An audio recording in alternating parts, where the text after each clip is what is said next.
Isang beses bumili, makakain buong taon, mas kain mas malusog. Kaunting dami lang ay makapagluluto na ng isang buong kalderong kanin.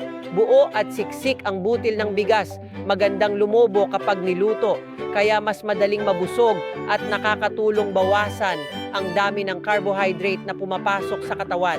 Ang kanin ay malambot at malagkit pero hindi malata. Mas matagal kang busog, nakakatulong bawasan ang pagnanasa sa merienda at epektibong sumusuporta sa pagkontrol ng timbang.